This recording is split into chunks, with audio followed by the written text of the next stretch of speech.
Hello, friends. Welcome to This Day in Jack Benny. I'm John Henderson. This episode is from January 16th, 1949. Every January in Pasadena, California, they held the Tournament of Roses. The score is tied, and the crowd of 93,000 knows it's in for a hair raiser. Along with the football game, each year they held a parade featuring the Rose Queen, this year Virginia Bauer. Roses, roses, all the way. And this year the theme was childhood memories. But the biggest event in January this year was a huge snowstorm that hit Southern California this week. In suburban Los Angeles, householders shake off up to a foot of that strange, cold, white stuff. And kids who have never seen it before now make snowmen. Orange growers tried defrosting trees using oil-burning heaters called smudge pots. They save what oranges and lemons they can by the use of oil heaters. They estimate the damage done is going to cost them about $60 million. Meanwhile, some popular music at the time included the song Slow Boat to China. I'd love to get you on a slow boat to China. Nature Boy. There was a boy, a very strange enchanted boy. And the music of Ferde Grofé.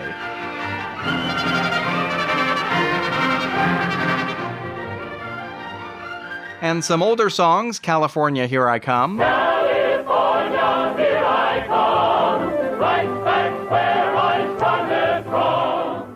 And Jack Benny's signature song, Love and Bloom. Oh, no, it isn't the spring. It's love in bloom. In this episode, they mention the art of glass blowing. A few good hard puffs, a twiddle or two, and soon it's beginning to look like something. On the Jack Benny program, along with his wife Benita, Oscar-winning actor Ronald Colman was Jack Benny's next-door neighbor. This is Ronald Colman, inviting you to radio's most dramatic half-hour, Favorite Story. And Barbara Stanwyck lived just down the street. It happens to be my business, too, you know. Titus Moody was a character from the Fred Allen radio show. Howdy, Bob. Phil Harris had his own radio show.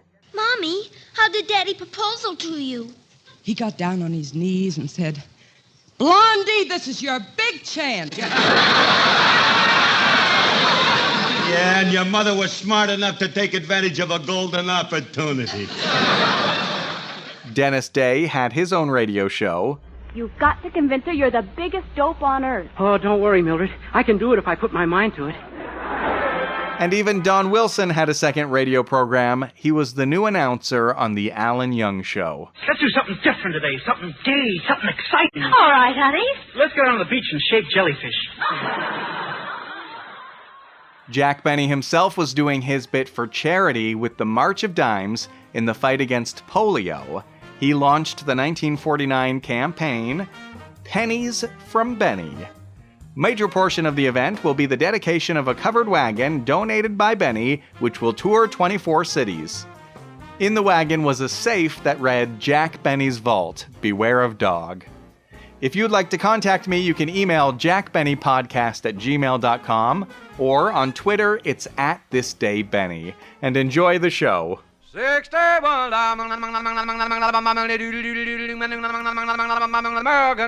Jack Benny Program, presented by Lucky Strike. Feeling low, Feeling tense. these 8 words are common sense. Smoke a Lucky to feel your level best. Smoke a Lucky to feel your level best. Your level best. That's just how you'll feel when you light up a Lucky. Because Lucky's fine tobacco picks you up when you're low, calms you down when you're tense, puts you on the right level to feel and do your level best. It's important to know that fine tobacco can do this for you. And LSMFT, LSMFT. Lucky Strike means fine tobacco. Mild, ripe, light tobacco that makes a grand smoke. So next time you buy cigarettes, remember, Lucky's fine tobacco picks you up when you're low, calms you down when you're tense, puts you on the Lucky level where you feel your best and do your best. Yes, smoke a Lucky to feel your level best.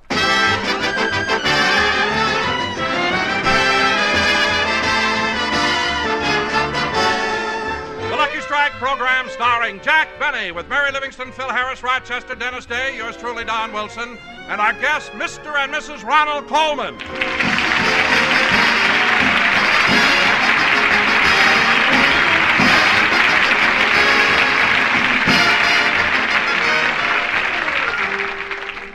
And now, ladies and gentlemen, let's go out to Jack Benny's home in Beverly Hills, where we find Rochester helping Jack fix up his scrapbook. Rochester, have you got the scissors? Yeah, I'm cutting something out of the front page of the Pasadena News. It's a picture of you kissing the Queen of the Rose Parade. Oh, yes. Gee, that is a nice picture of me, isn't it? And some color, too. It would be even nicer if your eyelashes weren't so gray. Rochester, my lashes aren't gray. Just that my eyes are so blue, they pick up lint.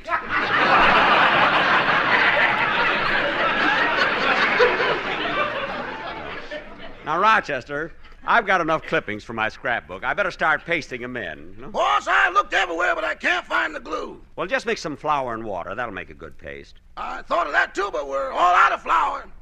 We're out of flour? Yeah, yesterday I had hardly enough to finish baking the bread. Well, if we're short of flour, why'd you bake so much bread? I had to. Barbara Stanwyck ordered 4 extra loaves. Oh. With raisins yet. Well, why don't you run over to the Colmans and borrow a cup of... Hey, wait a minute. I haven't seen Mr. Colman for quite a while. Hand me a cup. I'll go get the flour. Here you are. I'll be right back, Rochester. Ya-da-dee-da-dum, da-dee-da-dee. Ba-bum-bum. As long as I'm going over, I really should have brought a larger cup. Oh, well, I guess this cup will be all right. Can it be the trees that fill the breeze with rare and... Gee, there are a lot of people out today. La-la-la-la-la, la-la-la-la, la-la-la-la-la-la. Thank you.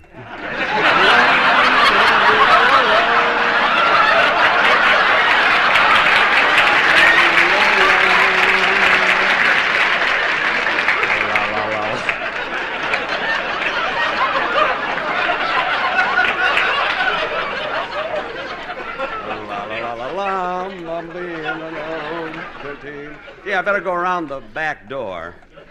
Yada-dee-da-dum. Gee, the Colmans keep their lawn nice and... Oh, isn't that cute? A garbage can shaped like an Oscar. You just lift up the head and throw the stuff in. When I make my next picture, maybe they'll give me a garbage can. I mean, an Oscar.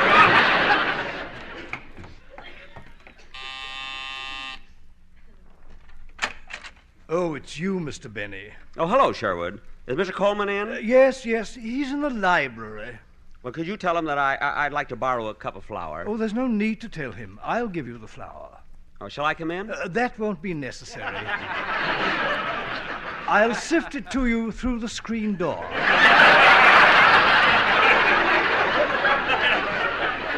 I have the sack right here on the shelf.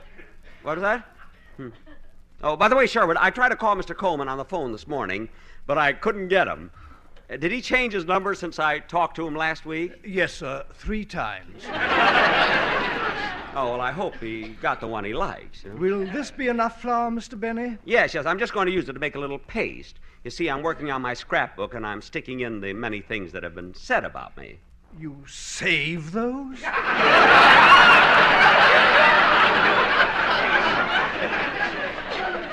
Yes. Well, thanks for the shower, Flurwood. I mean, thanks for the flowers. You're quite welcome, sir. This weather, my tongue froze there. Well, I must ask the Colmans to put a gate in the back so I won't have to walk clear out to the sidewalk. Yada-dee-da-dum-dum-dee-dee. There's Ronnie's long underwear hanging on the line. He's got a gate in those. Oh,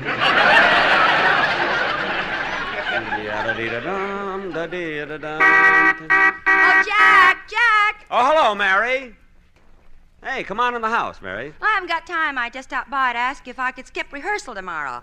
Skip rehearsal? Why? Well, my sister Babe is coming in from Plainfield, and she's trying to forget a broken romance. Oh, no, not Sebastian. No, a new one. Oh. And she was so in love with him, they were all ready to elope. The ladder was up against the house, the window was open, and Babe was so embarrassed. Why? He wasn't home. Yeah, it's a shame. What did she do? Well, as long as she was up there, she painted the house.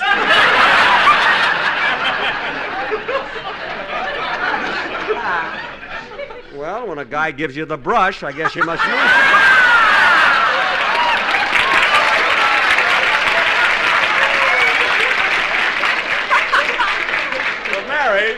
Mary, who was that? Mary, you know you got to ad lib once in a while. Mary, who was this new love of hers? Well, I don't know his name, but she said he was making good money. He was a glass blower. A glass blower? Yeah. Whenever Babe went out with her, Mama could always tell when he'd kissed her. How? When Babe came home, her head would be 3 times its size. 3 times its size? That was when he gave her a plain kiss. Once he got fancy and her head looked like a Studebaker. Good old Babe. I knew she could do it. Say, Mary, why don't you come in for a little while? Oh, no, Jack, I've got to run along now. See you later. Okay. Da-da-dee-da-dum, da-dum. Gee, that's a nice Cadillac Mary has. I would have gotten one, too, but they didn't make them then. In those days, they only had 3 models. Maxwell, Saxons, and horses. Oh, Rochester! Rochester, I got the flour so we can make the You won't need it now, boss. I found some glue. I've already pasted things in the book. Wait a minute. This stuff doesn't seem to be sticking very well. Rochester, is this glue fresh? Fresh? Only 2 days ago it was 8-1 at Santa Anita.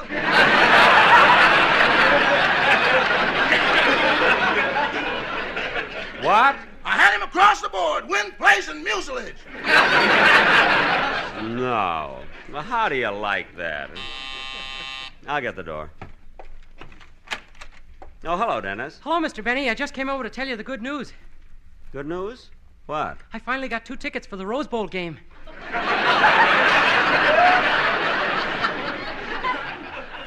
2 tickets for the Rose Bowl game? Dennis, that game was played almost 3 weeks ago. I know. That's why they're so hard to get now.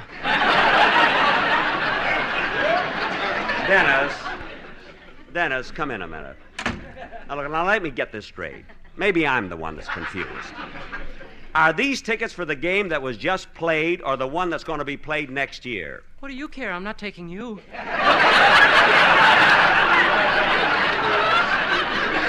Look, Dennis, I can't stand this crazy talk. Now, do me a favor, will you? Go outside and come back in again. Okay. Oh, hello, Dennis. Howdy, Bub.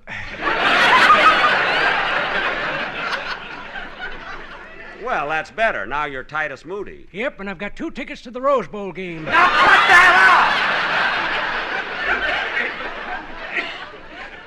up! Look, kid, what did you come over here for anyway? Well, I wanted you to hear the song I'm going to do on the program. Well, why didn't you say so? Let's hear it, will you? Okay.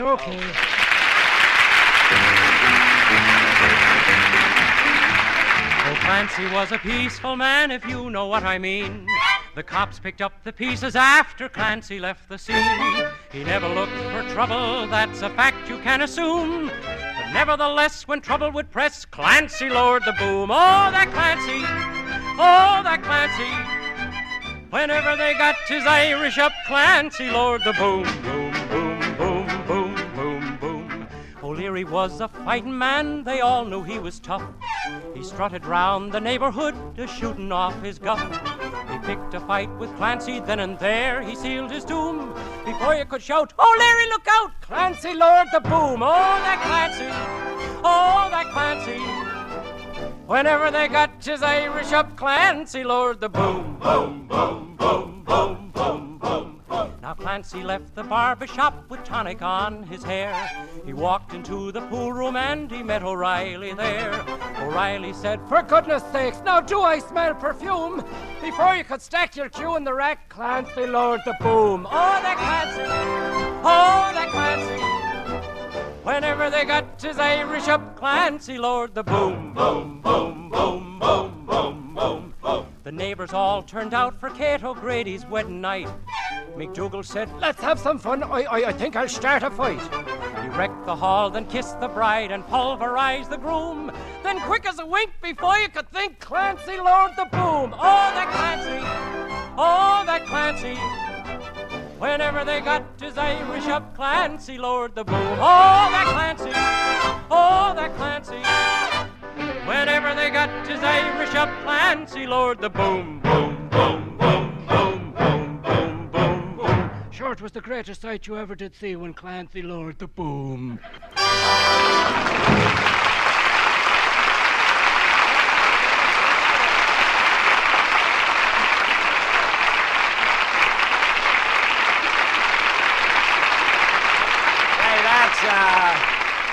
That's very good, Dennis. You sang that beautifully. Yeah, I heard it. Wasn't bad, kid.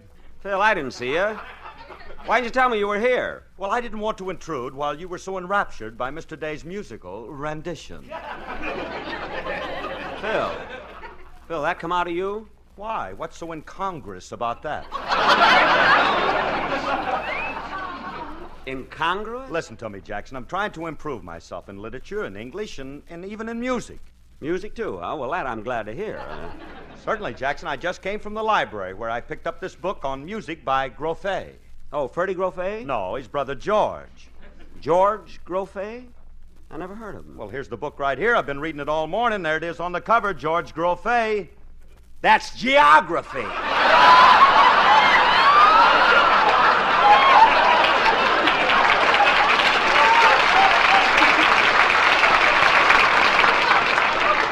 I knew it couldn't last. Phil, if you want to learn about... Dennis, get away from my scrapbook and... Dennis, stop drinking out of that bottle. It's glue. Dennis, it's glue. Oh, my goodness. Dennis, speak to me. Stop with those imitations.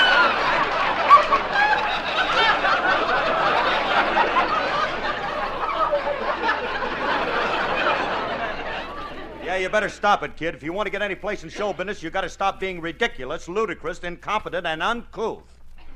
Phil, where'd you learn all those words? Well, they're in my contract with Rexall. What? Right under the sobriety clause. Phil, do you know what sobriety means? No, what? It means that according to that contract, you're not allowed to take a drink. Holy smoke, I've signed my life away. Phil, denatured boy. Do me a favor. Pick up Dennis and that geography book, and let's I have a wonderful contract with my sponsor, Colgate. I don't have to sign anything. We just shake hands. Really? Yeah, but I think he's nearsighted. Your sponsor nearsighted? Why? When my option came up, instead of shaking my hand, he grabbed me by the throat. Well, if you gave him that Rose Bowl routine, I don't blame him. Now, look, kid. Boss! What is it, Rochester? I was preparing your lunch and I find we're all out of butter. We're all out of butter? Well, you know what to do. I'm on my way. Mr. Colman, here I come. You're the one we borrow from.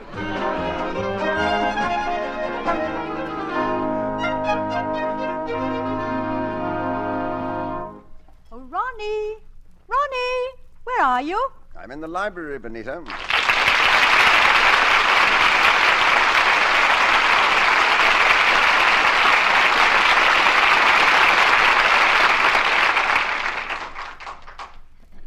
Benita, who was that at the back door? Mr. Benny's butler, Manchester. Milk? No. Sugar? No. Cream? Nope. Mayonnaise? No. Butter? Right.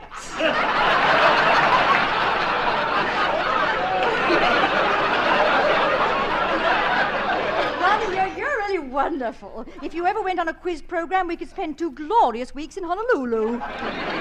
Yes, Benita, I'm getting sharp. Yeah, but let's not talk about Benny. It only upsets me. Borrowing. What a neighbor. Well, darling, sometimes he tries to be helpful. During the freezing weather the other night when you were worried about our orange trees, Jack did come over and lend you a smudge pot. Yeah, some smudge pot. 3 old toupees smoldering in a broken pressure cooker.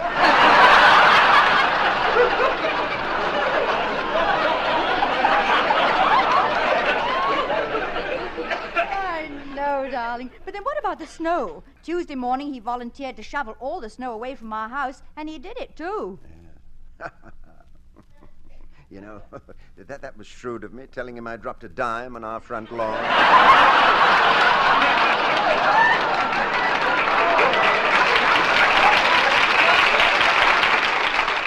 Ronnie, you mean you tricked him into doing all that work? Yes, Benita, I must confess, even though it makes me a bit of a stinker, I did. It's little things like that make life worth living. For once, I got even with him for his constant borrowing. Now, Ronnie, you shouldn't be too hard on Jack. After all, it isn't his fault that he's like he is. It's just fate. What do you mean? Well, you know the famous saying, there but for the grace of God go I. Yes, but what's that got to do with it? Well, people can't help being who they are. It's fate. You could have been born Jack Benny. And he could have been Ronald Colman. Benita, have you been nipping the sherry again?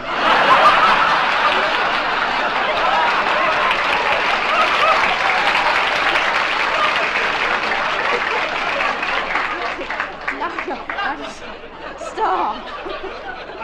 Stop joking. Now, you know, it's something to think about. Well, I'm too tired to think about it now. If we're going out to dinner tonight, I'm going to take a little nap. I'll lie down here on the... Oh! Ronnie, I should have told you he borrowed the couch, too. Couch? Well, of all the... Darling, if you want to take your nap, why don't you just sit here in this easy chair? Well... You'd better hurry while it's still here. All right, I will. I'll turn out the lights and leave you alone. Thank you. Have a nice nap, dear. Sometimes Benita has the weirdest ideas. Imagine her saying it's just fate.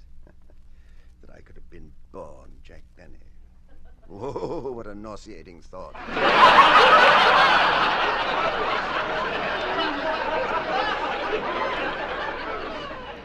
This is a comfortable chair. It feels so good to close my eyes.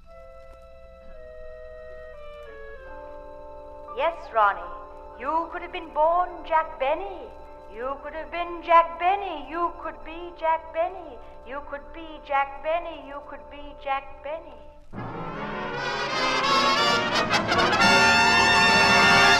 Oh, boss! Mr. Benny! What is it, Rochester? Today's payday. Some of your cast is waiting in the living room for their money.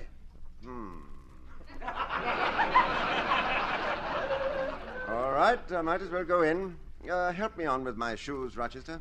Why, you'll just have to take them off again when you pay them. Yeah, I guess you're right.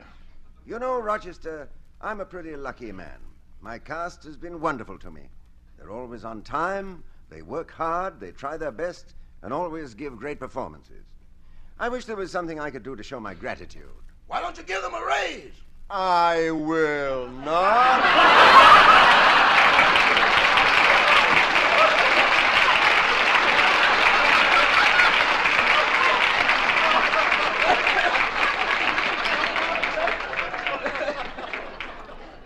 Well, I better not keep them waiting. Can it be the trees that fill the breeze with rare and magic perfume? Oh, no, it isn't. Why, hello, kids. Hello, Jack. Well, I understand you're all here for your salaries. Here's yours, Mary. Oh, thanks, Jack. Don. Thanks, Jack. Dennis. Whoops, dropped it.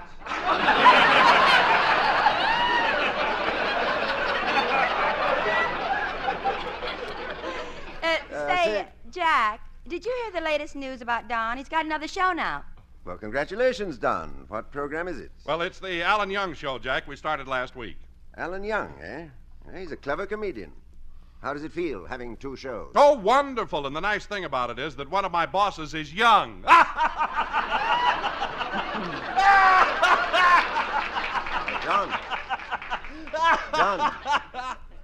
Don. Blimp belly. Now, any more cracks like that, and... Ouch, Dennis, why are you biting my leg? You're standing on my salary. Well, now, kids, since you're all here, I want to invite you to my birthday party on February the 14th. Say, that's right, Jack. Next month is your birthday. Yep, time sure flies. One more month and I won't be 39 anymore. 39? Where were you born? On a slow boat to China? Slow boat to China, slow boat to China, slow boat to China.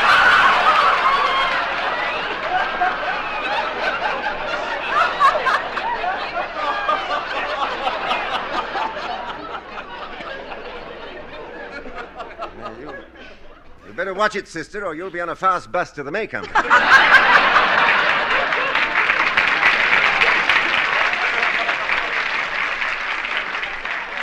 I'm sorry, Jack. By the way, I meant to tell you I just got another letter from my mother. Really? And what does the command decision of your father's life have to say? Oh, nothing much, except that the dentist held a convention in Plainfield, and my sister Babe was voted Miss Lower Plate Wobble of 1949. Good old Babe. I knew she could do it. By the way, Jack, what are you planning to do on the program next week? Well, I want to do a Shakespearean sketch, and I'm going to try and get Ronald Colman as a guest star. I've even offered him $100. $100? Why, you can't get Ronald Colman to do Shakespeare for that. Don, he's such a big ham, he'll jump at the chance. Well, have you finished the script for Mr. Colman yet? Yes, Mary, I have it right here. Listen to this wonderful Shakespearean soliloquy I'm going to have Ronnie do. To be or not to be, that is the question. Whether 'tis nobler in the mind to suffer the slings and arrows of outrageous fortune, or to enjoy a lucky and so to feel thy level best. To smoke, to puff, perchance to blow a smoke ring. Aye, there's the thrill. Come, let me light thee. Art thou not round and firm and fully packed?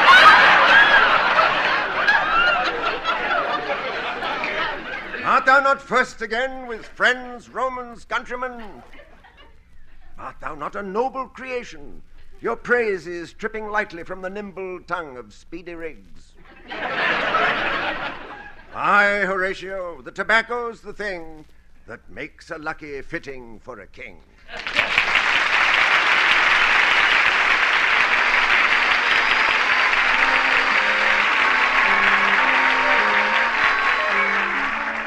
Yes, Ronnie, you could have been Jack Benny. And Jack Benny could have been born Ronald Colman. Jack could have been Ronald Colman.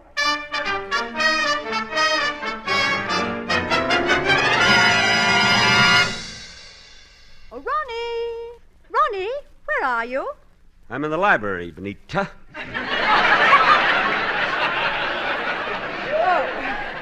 Oh, yes, you always are. What are you doing, Ronnie? I'm looking at the list of nominees for the Academy Awards. My name isn't on it. But, darling, you didn't make a picture this year. How can you expect to win anything? I thought they might give me some sort of an award for living next to Benny. Gad, how I despise that blue-eyed baboon. No, darling, don't pick on his appearance. Why not? After all, Benny's eyes aren't really blue. I happen to know that he dyes them. Don't forget him, dear. Remember what happens to your blood pressure when you think of Benny. I can't help thinking of that jerk, always borrowing eggs, milk, cream, butter. Butter! Doesn't he have anything of his own? What does he keep in his icebox? A film of the horn blows at midnight. Oh, yes, if I ever made a picture like that, I'd ask Clancy to lower the boom. Ah, Ronnie, forget Jack, and let's talk about something else. I haven't told you before, but I'm planning a hunting trip for us up in the High Sierras. In the High Sierras? Or are we going to hunt bear? No, we'll be wearing your long underwear.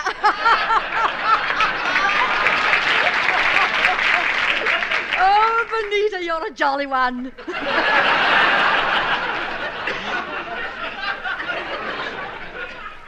That's not funny, Benita. Anyway, I don't want to go hunting. I'd rather go to the races at Santa Anita.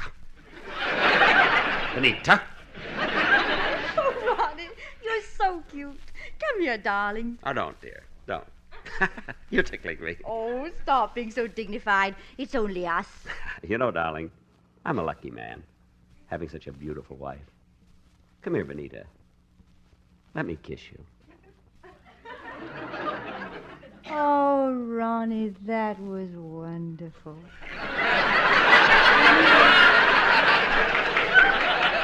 Kiss me again. Ronnie, Ronnie, Ronnie.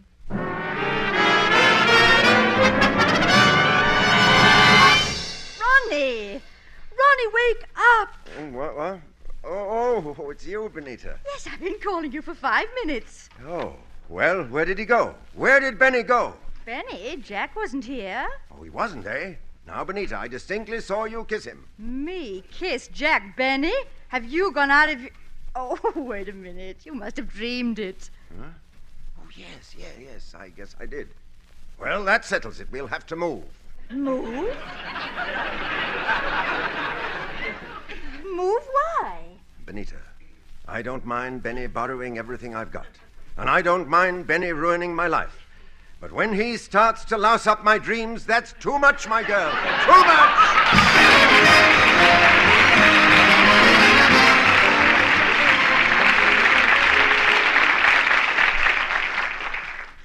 Ladies and gentlemen, the nation's fight against infantile paralysis continues relentlessly. But your contributions must keep rolling in to continue this fight. A covered wagon has just been sent across the country with Jack Benny's vault in it to collect your dimes and dollars to aid in this worthy cause.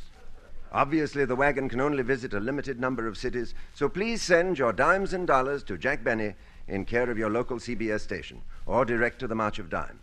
Let's all join in the fight against polio by contributing to the March of Dimes. Thank you. Jack will be back in just a moment, but first... Smoke a lucky to feel your level best. Smoke a lucky to feel your level best. Yes, Lucky's fine tobacco picks you up when you're low, calms you down when you're tense. It's good to know that fine tobacco can do this for you. And that's why it's so important that you select and smoke the cigarette of fine tobacco Lucky Strike. For as every smoker knows, LSMFT. Lucky Strike means fine tobacco. No wonder more independent tobacco experts, auctioneers, buyers, and warehousemen smoke Lucky Strike regularly than the next 2 leading brands combined. So when you choose your cigarette, remember that Lucky's fine tobacco puts you on the right level, the lucky level, where you feel your best and do your best. Yes, when you are feeling low, feeling tense, these 8 words are common sense. Smoke a lucky to feel your level best. Smoke a lucky to feel your level best.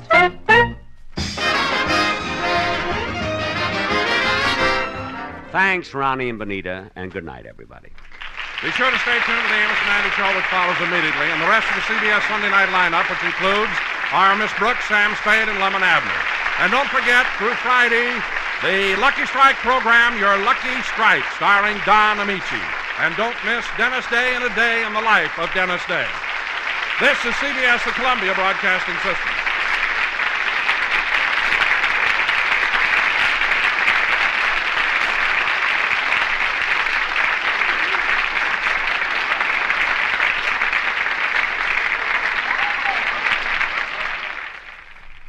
Fine ring. I'm going to slip it on my finger just to see how silly it does look. How any guy'd have the nerve to give a ring like this to a... Hiya, Curly. Oh. Hello, Frankie.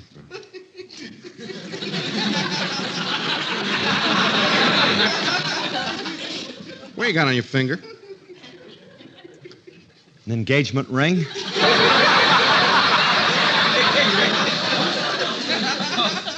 Oh. May I throw you a linen shower?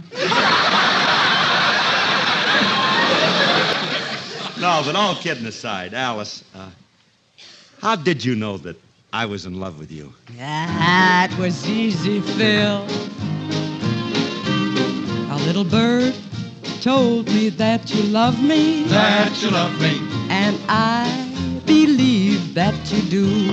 That you do. This little bird also told me I was falling. Really falling. Falling for no one but you. None but you. There's no use denying, I might as well confess. Of all the boys I know, dear, I'm sure I love you best. A little bird told me that you love me. That you love me. and I believe that it's true. A little bird told me we'll be married, and I believe that it's true. This little bird also told me when we marry, we'll have a pretty cottage not too far, all fenced in like a movie star. Great Dane pup, we'll call him Ace, lying there by the fireplace. Goldfish pond and a wishing well, everything is gonna turn out swell. A little bird told her she'd be married, and we believe that it's true. This little bird also told her when she married, we'll be the proudest couple in the land. Go through life hand in hand, have a rancho way out west, pick the spot that we love the best, a peachy keen, and all is well. Everything is gonna turn out swell. And this is true, we know. A little birdie told us so. Oh, I love that little Boyd.